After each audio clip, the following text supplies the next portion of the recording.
अस्सलाम वालेकुम मेंबर्स। उम्मीद है आप सब खैरियत से होंगे। जैसा कि आप सबको पता है कि मैंने न्यूज़पेपर जो है कल का आपको नहीं पढ़ाया था, उसमें से मुकम्मल मैं डिटेल आपको नहीं बता सकी, कुछ मैं बिज़ी थी, उसके लिए माजरत। दूसरा, एक न्यूज़ जो है वही रैंडमली चल रही हैं, चाइना इंडिया का जो इशू चल रहा है गलवान वाली के ऊपर। इसके अलावा जो इशू चल रहा है ईरान अमेरिका का चल रहा है, या हांगकांग चाइना का चल रहा है, म्यांमार का इशू चल रहा है, या पाकिस्तान में तो कोरोना वायरस के अलावा कुछ मुझे नज़र नहीं आ रहा, या बहुत ज़्यादा 18 अमेंडमेंट में कुछ इस तरह की चीज़ें हो रही हैं कि वो मैं आपको 18 अमेंडमेंट पे पूरा लेक्चर भी दे दूँगी। तो किस्सा मुख्तसर वही चीज़ें रिपीट हो रही हैं, उन्हीं के रिलेटेड रिपीट हो रही हैं, तो आज सारा हम कवर कर लेंगे आज के न्यूज़पेपर में। तो आखिर में आपको, क्योंकि हांगकांग और चाइना का जो इशू है इस पे आपने काफ़ी चीज़ें सुनी होंगी, प्रोटेस्ट शुरू है चाइना के अंदर, तो वो मैं पूरा जो है आपको मैप से पढ़ाऊँगी ताकि आपको समझ आ जाए कि ताइवान कहाँ पे लोकेट करता है चाइना के साथ। इसके अलावा जो जियोग्राफिक सीरीज़ है वो लाजमी सुने, बहुत ही इंटरेस्टिंग तरीके से मैं पढ़ा रही हूँ। उसके अंदर अब आपको चीज़ें याद भी होंगी, भूलेंगी नहीं। मैं सारा मैप के ऊपर से आपको एशिया मैंने कवर करवाया है, पहले लैटीट्यूड लॉन्गिट्यूड करवा चुकी हूँ। इसके अलावा मैंने ओशंस और कॉन्टिनेंट्स भी करवाए हैं। तो और मैंने बताया है कि इक्वेटर के ऊपर कौन सी कंट्रीज लोकेट करती हैं। तो साइड बाई साइड हर चीज़ चलती जाएगी। इस्लामियात का भी आज इंशाल्लाह मैं आपको लेक्चर सीरीज स्टार्ट करवाऊँगी। तो चलते हैं सीधा न्यूज़पेपर के ऊपर, क्योंकि जो चीज़ें ये सारी हैं न्यूज़पेपर से ही कवर करवानी है, तो मैं न्यूज़पेपर से, और लास्ट में मैं आपको जो है लाइव सेशन इससे दे दूँगी, मैप से दे दूँगी। तो ज़्यादातर आप कोशिश किया करें यूट्यूब के ऊपर मैं जो डालती हूँ वहाँ से आप सुन लिया करें, क्योंकि हांगकांग और चाइना का जो इशू है वो आपको मैप के अलावा समझ नहीं आएगा। तो बाकी जो न्यूज़पेपर है मैं उसकी ऑडियो भी व्हाट्सएप में सेंड करती हूँ और वीडियो भी अपलोड कर देती हूँ न्यूज़ उधर यूट्यूब के ऊपर, तो मैक्सिमम लोग उससे फ़ायदा उठा सकते हैं। और अगर आपको कुछ नेट वगैरह का फाइनेंशियल इशू हो तो मैं इतनी कोशिश करूँगी कि आपको इस तरह समझाऊँ कि मैप का आपको ज़रूरत ना पड़े। तो सीधा फिर चलते हैं जी मैप के ऊपर, सॉरी न्यूज़पेपर के ऊपर चलते हैं, वहाँ से आपको सीधा आज की न्यूज़ पढ़ाते हैं, और उसके बाद हांगकांग का चाइना का इशू जो है वो मैं आपको मैप से करवाऊँगी। जी जनाब, तो क्योंकि मैंने आपसे कहा था कि 2020 डेट है आज जी 29 जून और 2020, और मैंने कहा था कि मैं जो है पिछला आपका जो है 28 और 29 का इकट्ठा करवाऊँगी, क्योंकि रैंडमली सेम न्यूज़ चल रही होती हैं, जब तक उसका कोई रिज़ल्ट नहीं निकलता उसके बारे में पूछा भी नहीं जाता। तो पाकिस्तान में तो कोई ज़्यादा इशू नहीं है, कोरोना का इशू चल रहा है। इसके अलावा आपने एक चीज़ याद रखनी है, क्योंकि अभी रिसेंटली कश्मीर इशू जो है आर्टिकल 370 के हिसाब से जो के हवाले से लास्ट ईयर, क्योंकि ये अमेंड किया था, रिवोक किया था इसने इंडिया ने, तो उसके हवाले से काफ़ी चीज़ें पूछी जा सकती हैं। तो जो पाकिस्तान ने एक कमेटी बनाई है कश्मीर के हवाले से, स्पेशल कमेटी ऑन कश्मीर, तो उसका आप चेयरमैन है वो शहरयार खान अफरीदी है। ये पूछ ली जाती हैं चीज़ें, तो ये आपने कर लेना है, ठीक है। उसके बाद आ जाता है जी, कुछ ज़्यादा इम्पोर्टेंट चीज़ें आज नहीं रही।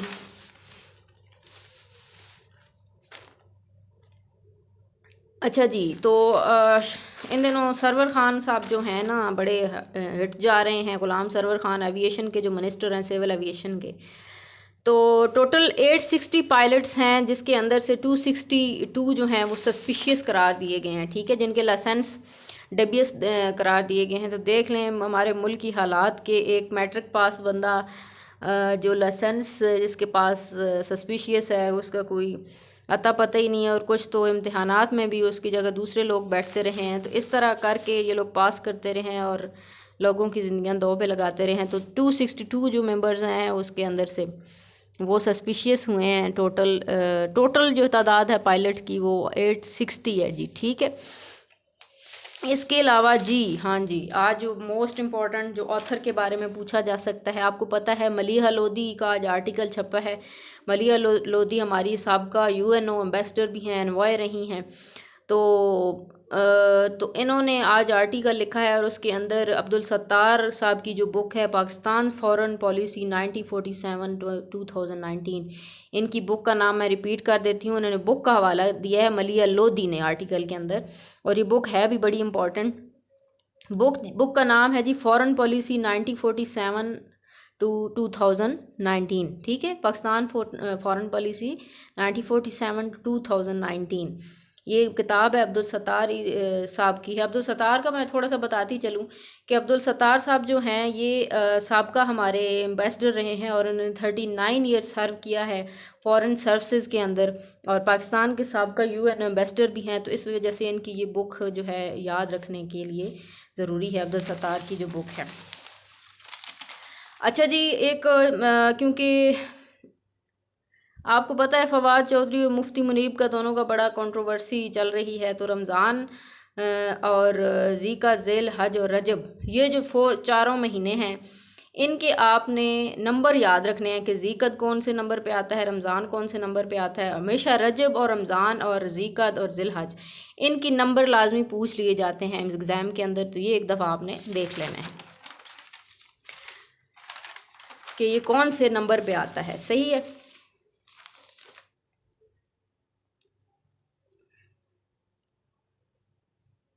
अच्छा जी, एक जो क्योंकि अफ़गान जो हुआ था पीस एग्रीमेंट अफ़गान तालिबान और बिटवीन अमेरिका पीस एग्रीमेंट, तो रिसेंटली क्लैशेस चल रहे हैं अफ़गानिस्तान और अमेरिका के दरमियान। वो कोई एग्रीमेंट देखा जाए तो सूदमंद साबित नहीं हुआ, फेल ही नज़र आ रहा है। तो बॉम्ब काफ़ी ज़्यादा ये बॉम्बिंग और शेलिंग का इशू चल रहा है। तो इसके हवाले से जो आपने प्रोविंस याद कर रखना है वो हेलमंड है इसका प्रोविंस अफ़गानिस्तान का, ये लाजमी याद रखिएगा।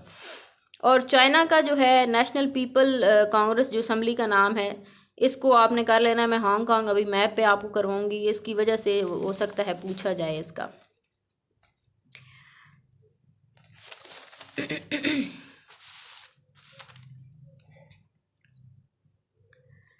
अच्छा जी, जो क्लैश हुआ है रिसेंटली मैं आपको पूरा लेक्चर भी दे चुकी हूँ। अच्छा, एक और चीज़ कीजिएगा काइंडली, आप में से कोई वॉलंटियरी जो आज 2-3 बच्चे न्यू शामिल हुए हैं वो क्योंकि पुराने स्टूडेंट हैं मेरे, और जो लेक्चर मैंने इस ग्रुप में दिए हैं वो अगर आप में से कोई उन बच्चों को सेंड कर दे तो आपकी बहुत मेहरबानी होगी, वरना मैं ख़ुद ही उनको सेंड कर दूँगी। उनके आप पर्सनल में अगर सेंड कर दें तो बहुत शुक्रिया आपका।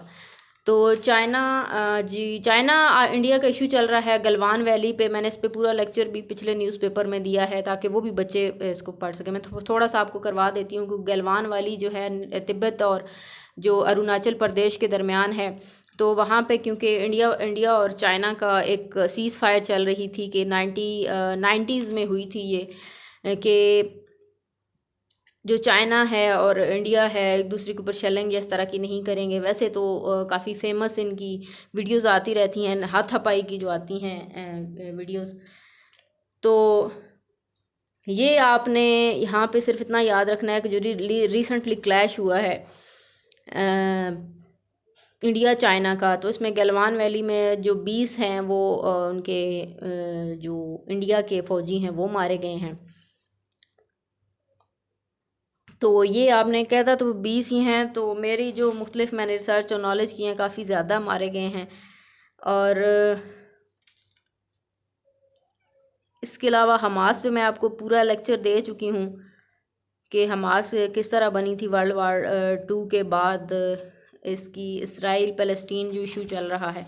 अच्छा, जो भी इशूज़ चल रहे होते हैं ना उनके आपने प्रेसिडेंट, प्राइम मिनिस्टर, जो भी लीडर्स होते हैं उनके कैपिटल या जो भी इलेक्शन हो रहे होते हैं तो राइवल उनके एक दूसरे के वो चीज़ याद रखा करें। अभी जैसे ट्रम्प और क्योंकि इलेक्शन नवंबर में होने वाले हैं, इनकी टर्म पूरी हो चुकी है इसकी, तो जो बाइडेन जो है ये प्रेसिडेंशियल शिप की एक मेंबर है जिसने इलेक्शन लड़ना है उसके ख़िलाफ़। तो ये भी याद रखिएगा क्योंकि अभी देखें कोई भी जो न्यू मेंबर आता है उसने कोई अलग सी स्ट्रेटजी बनानी होती है ना। तो जो बाइडेन जो है डेमोक्रेटिक है, तो जो दूसरा है इसका क्या नाम है ट्रम्प है, ये जो है ये रिपब्लिकन पार्टी से है, ठीक है। और जो ये है जो बिडेन है, ये साबका, क्योंकि फॉरेन सेक्रेटरी भी रहा है, सेक्रेटरी ऑफ स्टेट भी रहा है, इसके अलावा एनवॉय भी रहा है, तो ये बड़ा फेमस बंदा है। जो बिडेन के ऊपर भी मैंने साबका लेक्चर में आपको काफ़ी चीज़ें बताई हैं, तो साबका लेक्चर लाजमी आप लोग इन 2-3 बच्चों को जो आज ज्वाइन किया उनको सेंड कर दीजिएगा। इसके अलावा बाकी न्यूज़पेपर जो हैं वो मैं यूट्यूब पे भी अपलोड करती हूँ, तो वहाँ से आप लोग इसको ज्वाइन कर लीजिएगा, ठीक है। अच्छा जी, जो बिडेन की बात कर रहे थे, तो ये प्रेसिडेंट जो बिडेन ये जो है ट्रम्प के मुखालफ में इस दफ़ा नॉमिनी है, ठीक है। तो जिस तरह ट्रम्प की स्ट्रेटजी रही थी अफ़गान में से निकालने थे उसने फ़ौजी, तो वो जीता था इलेक्शन, और मुसलमानों के ख़िलाफ़ स्ट्रेटजी रही है। तो जो बिडेन साहब जो हैं ये जो अमेरिका की उस कम्युनिटी को हिट कर रहे हैं जो कि मुस्लिम है, और ये जो है इक्वलिटी पे बिलीव करते हैं। अच्छा, जो रिपब्लिकन और डेमोक्रेटिक पार्टी है ना, अमेरिकन, दो ही फेमस पार्टी हैं, डेमोक्रेटिक रिपब्लिकन वहाँ पे। तो रिपब्लिकन जितनी भी है वो ट्रेडर्स और एक पूरा जो माफिया है वहाँ से बिलोंग करती है। तो डेमोक्रेटिक ये गुरबा जो वहाँ के हैं, या जो जितनी भी पीसेंट या काश्तकार क्लास है, ये उससे बिलोंग करती है। ये जो माइनॉरिटीज़ हैं ये डिफरेंट हैं इन दोनों में। तो इस दफ़ा जो बिडेन डेमोक्रेटिक से खड़े हो रहे हैं, और वो माइनॉरिटीज़ यानी मुस्लिम और मुख्तलिफ जो माइनॉरिटीज़ हैं वहाँ पे वो। तो जो बिडेन साहब जो हैं ये डेमोक्रेटिक पार्टी से हैं, और ये पीसेंट काश्तकार एरिया से हैं, यानी उसको और माइनॉरिटी हैं। तो और ट्रम्प का मैं बता चुकी हूँ ये किस पार्टी से तल्लुक़ रखता है। इसके अलावा कल मैं आपको एक म्यांमार का लाजमी बताऊंगी कि रखाइन, थोड़ा सा मैं ओवरव्यू दे देती हूँ कि आपने नाम सुना होगा बहादुर शाह जफ़र का, और ये भी थोड़ी सी स्टोरी सुनी होगी कि उसको जाके रंगून में जब बहादुर शाह जफ़र 1857 में उसको जलावतन किया गया था। और रंगून जो है ये म्यांमार का पुराना नाम भी है, कंट्री जो है। तो उसकी रखाइन सियासत जो रियासत है उसमें काफ़ी इशू चल रहा है, मुसलमानों के ऊपर काफ़ी ब्रूटल हो रहा है, आप सुनते रहते हैं। तो मैं इसके ऊपर बाकायदा पूरा लेक्चर भी दूंगी कि आखिर म्यांमार का रखाइन में इशू क्या है। ये कल मैं आपको न्यूज़पेपर के आखिर पे जो टॉपिक होगा उस पर करूँगी। तो आज ज़रा चलते हैं जी कि हांगकांग का इशू क्या है, आखिर क्या मसला है, क्यों वो बेचारे प्रोटेस्ट कर रहे हैं एट्सट्रा। तो चलते हैं मैप पे। बाकी ये है कि मैं पढ़ाऊँगी इस तरह के ऑडियो में भी आपको सारी समझ आ जाएगी, लेकिन जो बाकायदा यूट्यूब पे सुनना चाहते हैं वो वहाँ पे अच्छे तरीके से समझ लें, ठीक है जी। तो चाइना, मैंने कल के लेक्चर में शायद आपने ज्योग्राफी का लेक्चर सुना हो, तो ताइवान, चाइना और जो हांगकांग है ये यहाँ पे लोकेट करते हैं। ये जो है, ठीक है, ईस्ट एशिया का ये वाला इलाका है, और ईस्ट एशिया में चाइना सबसे बड़ा है। ये आपको ब्राउनिश ये वो मुल्तानी मिट्टी टाइप नज़र आ रहा होगा, ये वाला। इसके साथ छोटा सा, शायद आपको नज़र ना आए यहाँ पे, ये हांगकांग है, छोटा सा ये हांगकांग है, और इसी के नीचे लटका हुआ इधर, ठीक है, ताइवान और हांगकांग ये लटक रहे हैं दोनों। तो अभी जो ताइवान है उसमें भी कब्जा है चाइना का ही, उसी की एडमिनिस्ट्रेशन चल रही है, उसी का कॉन्स्टिट्यूशन चल रही है, उसी की लीडरशिप ही बनाई जाती है उसके अप्रूवल से, ठीक है। उसके बाद यहाँ पे देखें आप, जो हांगकांग है ये तो मुकम्मल ही ज़ेरे साया है चाइना के अंदर, सही है। तो ये थोड़ी सी कहानी जाती है दूर। तो ये याद रखिएगा कि ताइवान जो है इसको रिपब्लिक ऑफ चाइना ताइवान भी कहा जाता है। जो हांगकांग है ये वैसे तो इंडिपेंडेंट टेरिटरी है एज अ बॉर्डर, लेकिन इसके अंदर जितनी भी एडमिनिस्ट्रेशन है और कानून वगैरह है वो जो चलता है जी चाइना का चलता है, ठीक है। वो किस तरह चलता है ये इस पे ज़रा बात करते हैं। तो कहानी इस तरह शुरू होती है कि एक कपल जो है हांगकांग का, वो ताइवान छुट्टियां मनाने गया। They were not married but they were in a relationship as a boyfriend and girlfriend. तो जो गर्लफ्रेंड थी वो प्रेग्नेंट थी, और उस लड़के ने उस लड़की को इन होटल के कमरे में कत्ल कर दिया। तो अब देखें, ताइवान के ऊपर भी अपना दावा करता है चाइना, और दूसरा हांगकांग के ऊपर भी करता है। दोनों के अंदर जो है कानून जो है चाइना का ही चलता है। तो ताइवान तो मुकम्मल तौर पर उसके कॉन्स्टिट्यूशन के अंदर आता है, लेकिन चाहे जो दूसरा है हांगकांग वो फिर भी जो है कि टू कंट्री और वन एडमिनिस्ट्रेशन या वन कॉन्स्टिट्यूशन है, और ताइवान जो है मुकम्मल तौर पर ही उसका है चाइना के अंडर है। यहाँ पे फिर भी टू सिस्टम, टू गवर्नमेंट और वन एडमिनिस्ट्रेशन चल रही है हांगकांग के अंदर। तो वो जब उसने कत्ल कर दिया, तो क्योंकि अब होना तो इस तरह चाहिए था कि हांगकांग के अंदर ही उसका केस चलता, क्योंकि अभी हांगकांग के अंदर तो ऐसा कोई भी रूल नहीं है। सारी जितनी भी है जो कि जलावतनी के केस हैं या जो फॉरेन कंट्री के अंदर कोई कत्ल हो जाता है, तो वो सारे जो केस हैं वो सारे चलने तो हांगकांग के अंदर चाहिए ना। लेकिन हुआ ये कि एक कानून पास किया गया कि उसके तहत जो हैं मुल्ज़मान हैं वो एक दूसरे से चेंज किए जाएंगे। ठीक है, कि जो हांगकांग का बंदा मारा गया है ताइवान के अंदर, तो वो दोनों ताइवान और जो है हांगकांग मुजरम जो है एक्सचेंज करेंगे। अभी एक्सचेंज करने का लागू ये हुआ कि जब एक्सचेंज की बात आई तो जो था वो चाइना के ऊपर भी लागू हो गया। तो इस एक्स्ट्राडिशन जो था इशू, इसके ऊपर हांगकांग के लोगों को इशू हुआ कि अगर ये लागू हो गया तो जो चाइना का कब्जा है हम हांगकांग के ऊपर, ये मुकम्मल हमेशा के लिए पक्का हो जाएगा। इसकी थोड़ी सी मैं हिस्ट्री बताती हूँ आपको। इस तरह है कि जो बरतानिया है ये हांगकांग के ऊपर 150 साल हुकूमत कर चुका है। ठीक है, यानी जो है 1842 से लेकर 1984 तक जो है ना ये हुकूमत रही है बरतानिया की।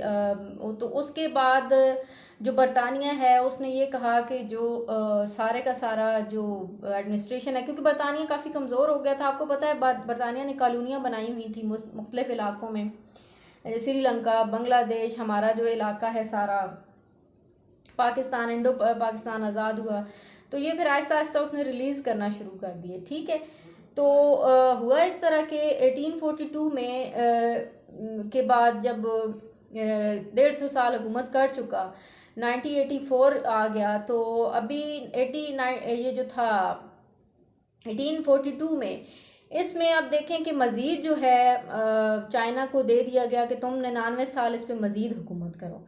ठीक है, 99 साल अभी मुकम्मल हुए 1984 में जब मुकम्मल हुए, तो अभी चाइना को ये इशू हो गया कि अब तो हांगकांग आज़ाद हो जाएगा, उनकी कॉलोनी से निकल जाएगा। तो दोबारा से एक मुआहदा किया गया कि मज़ीद जो है 50 साल वो जो है जी हांगकांग है वो उनके एडमिनिस्ट्रेशन में रहेगा। फिर आ गया जी 1997। ठीक है, फिर मुआहदा कर लिया गया दरमियान में कि अभी 97 से 2000 ये बनता है जी 47, नेक्स्ट 50 ईयर मज़ीद जो है ये जो हांगकांग है ये चाइना के अंडर रहेगा यहाँ, यानी कि 2 कंट्रीज़ और 1 एडमिनिस्ट्रेशन रहेगी। तो ये जो वो लड़का लड़की का किस्सा हुआ और वो जो लड़की मारी गई और एक्स्ट्राडिशन जो कि इनको मुजरमों को चेंज करने का कानून लागू हुआ, तो हांगकांग को ये डर हुआ कि अगर ये कानून लागू हो गया तो चाइना के ऊपर भी लागू हो, इसके हांगकांग पे ऊपर भी लागू हो जाएगा, और वो परमानेंटली चाइना जो कि 2047 में हांगकांग को छोड़ देगा, आज़ाद कर देगा, परमानेंटली कब्जा कर लेगा। तो ये वहाँ पे प्रोटेस्ट चल रहे हैं। इवन जो हांगकांग के अंदर गवर्नमेंट भी बनती है, जो लीडर अप्रूव होता है वो भी चाइना के ज़रिए होता है। तो ये इशू चल रहा था। ये आपने चीज़ इसमें मुख्तलिफ डेट्स याद रखनी है लाजमी, क्योंकि 2047 में ये जो रूल है चाइना का ये ख़त्म होना है, ये बहुत इम्पोर्टेंट है। और ये जो होया हुआ है कॉन्ट्रैक्ट, ये 1997 से ये 50 ईयर का कॉन्ट्रैक्ट है। और जो कानून पास हुआ था ये एक्स्ट्राडिशन कानून पास हुआ है। तो ये था आज का लेक्चर। इसमें से चीज़ें आप नोट डाउन कर लीजिएगा थोड़ी सी, आप वैसे भी सर्च किया करें चीज़ें, आप न्यूज़पेपर डेली पढ़ा करें। न्यूज़पेपर 50% जीके आपका कवर करवा देता है, क्योंकि उसके अंदर मुख्तलिफ ऑर्गेनाइजेशंस पूछी जाती हैं, कैपिटल्स होते हैं, प्रेसिडेंट प्राइम मिनिस्टर्स पूछे जाते हैं, उसके अंदर दिए हुए होते हैं।